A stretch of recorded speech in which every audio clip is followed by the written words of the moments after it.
the version of me that motherhood created. And I just still have to say, fuck, I have no clue that it was happening.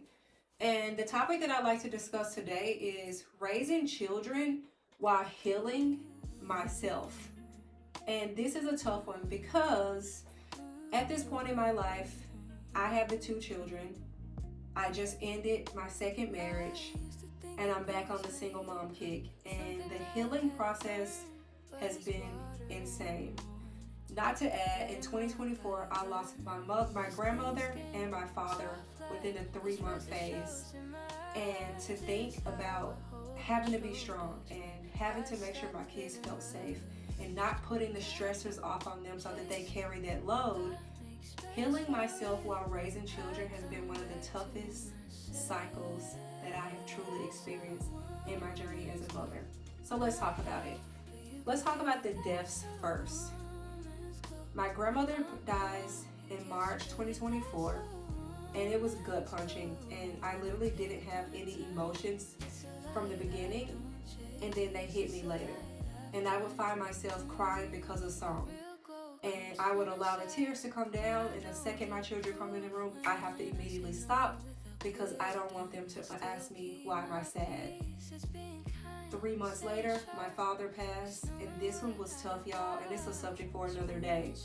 But I sat down with my children, I talked about the pain, I talked about how I was feeling, and I would allow myself to feel a little bit more, but I've been healing in private.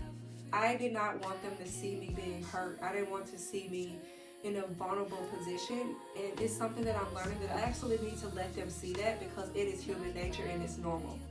Now let's talk about divorce. When my first divorce, it was very tough, but I knew I had to walk away because we just weren't working together anymore. And I moved on my own, did my own thing for 7 years. Was our relationships? Yes, but nothing in true commitment. And then fast forward, I got married about 7 months ago. The second we moved in together, I knew immediately it was not going to work. And now I'm starting the healing process all over again. And this one, I'm pretty much healing out loud. A part of what I'm doing right now is healing. And with my children, they don't see the pain because it's not as much pain, but I'm being vocal with them. If I have a sad moment, I'm letting them know. I'm letting them in. I'm not letting them know as much because it's not their problem. And I feel that as a mother, I should own some of my stuff and not put it on my children. But healing while having children is the most hardest piece. And I think I'm going to make this a two-part because I have a lot more to say. You changed as a mother. And I like to discuss on the topic of losing your identity and trying to find it again. So for myself, in my 20s, I was a warrior, a party girl. I worked on sets, taught beauty school, traveled around the United States doing hair. And when a person would ask me about my identity, I don't know about you, but mine was wrapped in my career and what I did. I still had a hard time saying who I was at the core outside of that. Fast forward in my 30s, I'm now a mother, and now I am a mother of this Down syndrome princess, and now a mother of the most beautiful son in the world. And when I sit and think about who are you, I know that I'm 40. I know that I love flowers. I know that I love candles. But at the core of it, when I think about who I am, I think that I am a very firm but fair individual, and I love to have fun, and I see the positive side of things no matter what the situation may bring. I'm the type of personality where if it's a fire happening, I'm not being burnt, so I can keep rolling and I'll help the person that's being burnt. That is who I am. I will give the shirt off of my back, and those are some pieces that I'm also learning that everybody doesn't deserve that shirt. And I wanted to know, like, do you struggle in that department on finding like who you are? Some of the things that I did to try to find out who my true identity was outside being somebody's wife, outside being somebody's mother, is that I sat down with the 5 individuals closest to me, and I asked questions like, if you had to describe me in 1 or 2 words, how would you describe me? If you could see me in the next year or 2, how would you describe my actions? Could you tell me about myself when I was in my 20s? And those are some key questions that actually help me understand who I am and to center my identity.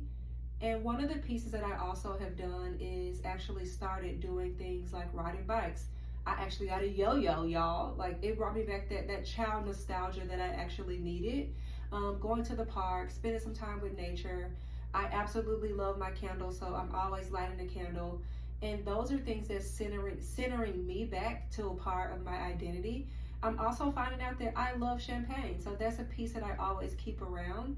And I want to challenge you too, although you're going through this thing called motherhood and it completely changes us, and sometimes when we look in the mirror, we have no clue who we are. Look to find out who you are and what's your true identity. So I want to deep dive into the strength of the single mother, because that is who I am and that is what I've been for the majority of motherhood. Now, when I was young and my life was about me doing whatever I wanted, I truly did not understand the sacrifice of the single mother. And I have to say, I want to give us all of our flowers, all of our roses, because this is a journey that it ain't for the weak. And you can plan your life out as much as you like and can still end up walking in these shoes. So I like to just say, you got this. You are worthy. You can still accomplish any and everything that you want. You can still have financial freedom, and you can still love on those babies. So with my journey as a single mother, literally, it started when my daughter was 7 months old, and it was some things that happened again in my marriage that I was not comfortable with, and I didn't want my daughter to live through, so I chose to leave. And in that, I had to get this resilience and this strength that I didn't even know I fucking had ever in life. And I knew that just because I became a single mother, my daughter would never go without. She would still have the best of the best, and we were still going to live our lifestyle like her father was there. Fast forward, my son. Now, I knew when I was pregnant that this was about to be some single mother shit, and I was so upset. Like, when I say upset, pissed. Everybody who knows me personally, I said it every day. I was pissed. I was mad. How the fuck am I going to be 37 years old, a fucking single mother again? But we are on the other side, and I love the little fella. And the strength that he gave me, where, again, single mom times two, I still am doing it by myself with my children, with the help of my nanny, by the way. And that's what I'm saying. You can have it all. And us single moms, we got a cape on our back. But I want to challenge us to literally just soften up a little bit and understand that we don't have to have it all. And I'm not meaning have it all in our wants. We don't have to have all the answers. We don't have to have all the time. We don't have to have anything other than what we need at times. And to understand that the strength that we have was not something that we wanted, it was something that we had to do. And I need a break. I have Alexa. I know some of us have Google. I'll tell my kids, Mommy needs 10. And that 10 minutes could be 10 minutes of an audiobook, just 10 minutes of being in my room in silence, 10 minutes of sitting on the patio. And I say, I'm gonna turn Alexa on. When you hear the timer goes off, come and find Mommy. And then we turn it into a game. That's how I can get 10-minute mini breaks throughout the day when I'm home with my children. Another one is, I have my favorite restaurants. So I actually take myself and my kids to a happy hour. I order them as many things as they like on the kids' meal, of course, and they have their devices. And that gives me the time where it's completely silent. I'm still out doing my thing, having some adult time, people watching. I might invite a girlfriend or two, and that gives me that break that I need as a single mother.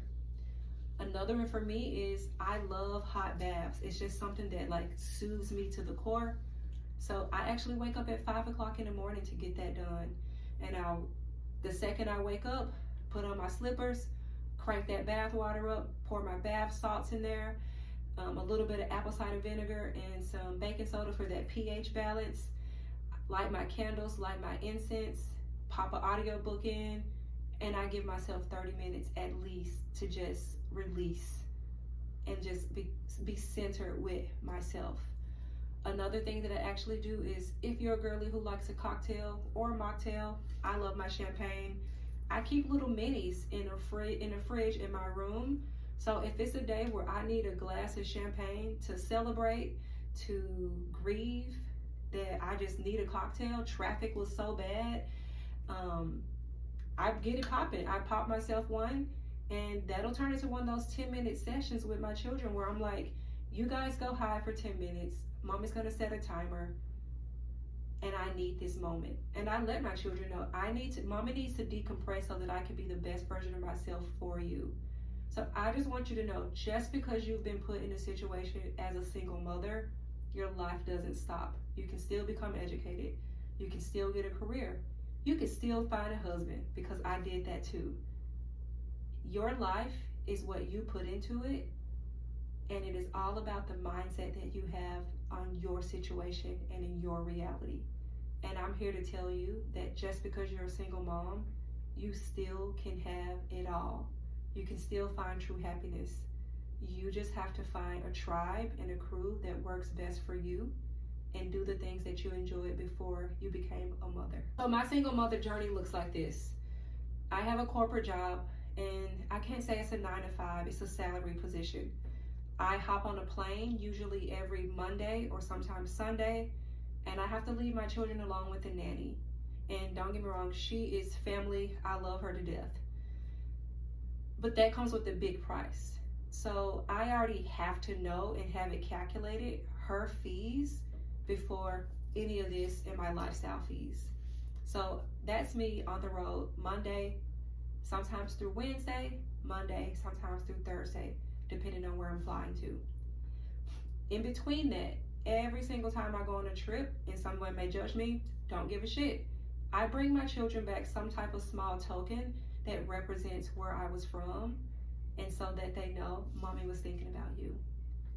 In those moments when I'm on the road, I actually get a chance to reset and to pour back into myself.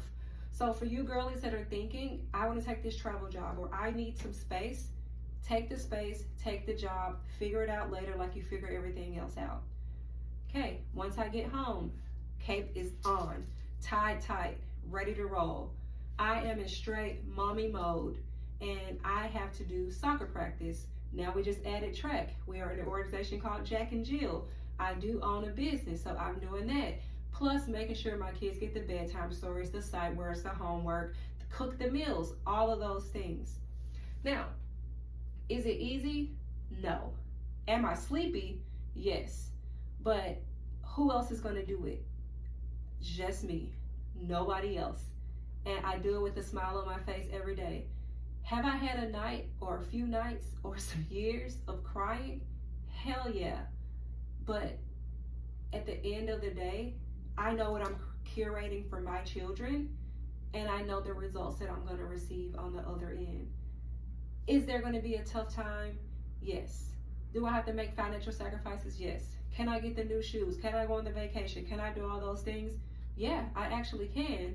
But it's because I move things around so that I can save for different things and different opportunities. So us single moms out there, we just have to get smart. Now, fast forward, travel back home. When do I have time for myself?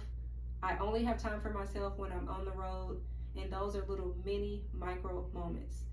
If you do not have that luxury to go on the road and go anywhere else, and you have found yourself as a single mom, I'm going to give you a list of things that you can actually do at home while your kids are busy doing other things that I actually have to piece in and chunk in a little bit of time when I'm at home.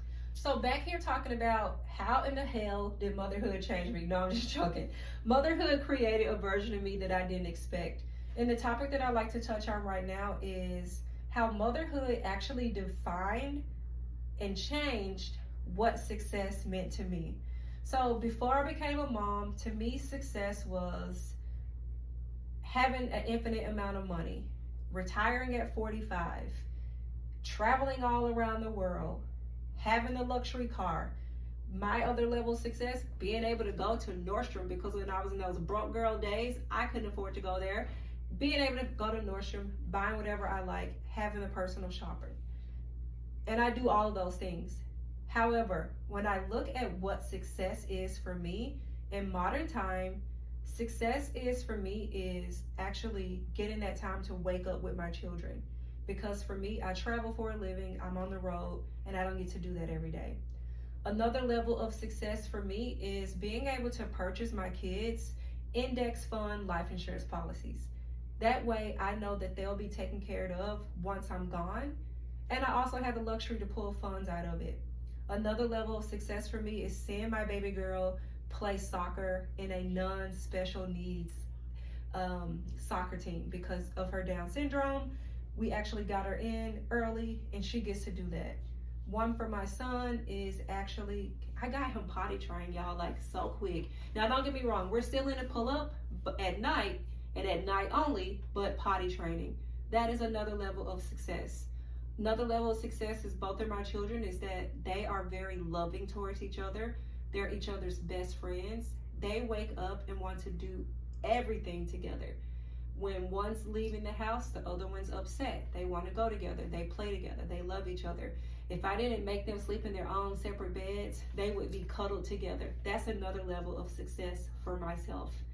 Another piece is that I own my own business and I'm able to bring my children with me outside of my corporate gig. That's success. And I mean, I can keep going on, but I had to really look at what does success mean to me once motherhood came. Because as you can see, none of these things had anything to do with money. None of these things had anything to do with travel. It had nothing to do with shopping. My level of success is seeing what I'm cultivating in these two young people and how they're going to walk into the earth when I'm no longer around. Hell, let's just say when they're teenagers. I'm waiting to see what that looks like. And that is my definition of success, is my children 100%. All the way around, that is what success is. In a safe place for my children. So, my daughter, Down syndrome. The safe place that I feel like I'm creating for her is to teach her that she can have it all, no matter her diagnosis, no matter her special needs. With my son, we're still learning what that safe place is because he's only 3. But a few things that I do for my children to make sure that I am their safe place kind of go inside with the topic that we talked about healing. Any issues that I have, whether it be financial, whether it be emotional, whether it be mental, I try to keep those inside with myself, by myself, or in the gym, or on the plane, or with that glass of champagne, and not push it off on my children. Now, the gentle parenting thing, I tried it. I'm kind of in the middle of gentle parenting and old school parenting, because with my daughter, gentle parenting worked. With my son, it ain't working. He's 3 and he's pushing every single limit out there. However, I talk to my children about every single thing that happens. The process, the why, the when, the how, and how it will affect them. If they make an improper choice, and let's face it, we still do that as adults and they do it as children, I let them make the decision, I let them fall, I pick them back up, and I let them know that this is a consequence of the choice that you made. And I feel like that's been the soft place for them and a safe place for when they fall. Another one is making sure that I have peace. And I mean peace at home, peace at work, and not taking on everybody else's issues and problems has been another place for me. Because how can I be a safe space for my children if I'm taking on your problems and that person's problem, or I'm not in a peaceful mindset? I'm then gonna find myself yelling, screaming, being upset, taking things out on my little precious gems that I created, and it will no longer feel safe. And the last one is our homestead, where we live. I make sure that it is as comfortable for them as possible. I have my little spaces in our home, but our entire home is designed so that my children would never want to leave. Because I'm a firm believer is that if you have a safe home, you will never wonder what's happening outside. And they actually want to be at home all the time. Their room is designed for them plus other kids to come over. They have an entire playroom. The living room's designed for them. And they literally, on any given day, I can say, you guys want to go somewhere? And the answer is no. They want to stay home. So I want to ask you, how are you creating a safe place for your children? Is it mentally? Is it physically? Is it emotionally? Would you like to drop it in the comments? I love to hear. When I think about healing with children, I see some people where they have lifestyle issues and they directly put those issues on their children. So if they can't afford to pay their bills, their children know about it. If something traumatic happens to them, their children knows about it. And no shade if you're that mom, because we all parent differently. But I am more the person that I want to protect my children from the world and from any negative experience that they could possibly have. And me growing and healing, I'm already like a personal inside healer. So I want to be able to express that healing through experiences. So one of the things is, right when I decided that this second marriage was not going to work and your girl filed for an annulment, I booked the trip for me and my children. Now, it was a time for us to bond and us to hang out, but in the inside of it, it was me getting that one-on-one quality time with my children and healing those little small broken pieces. Another part of my healing has actually been working out again. And again, I incorporated my children in that. So I found a trainer that could come to us and that could train me and my daughter at the same time, as those broken pieces of myself on the inside became healed. When it came to the deaths of both my grandmother and my father, I incorporated my children with them not even knowing that I was healing. And we did a lot of sound ceremonies because my grandmother was very spiritual, and we played the sound bowls, and I let my children create songs and make sounds, and I did it myself as the tears are flowing down. And I just feel that it is important for us to heal those past wounds. Of course, me and my mom, we've already healed through all of our stuff, but me and my mom are healing together right now. And we're incorporating more of those phone conversations. And I'm letting my daughter be a part of those conversations to understand what a dynamic of what a grandmother, a mom, and that third generation looks like. So I just want to challenge you guys to think about those pieces inside of you that broke. And it may not be divorce. It may not be the death of a grandparent or death of a parent.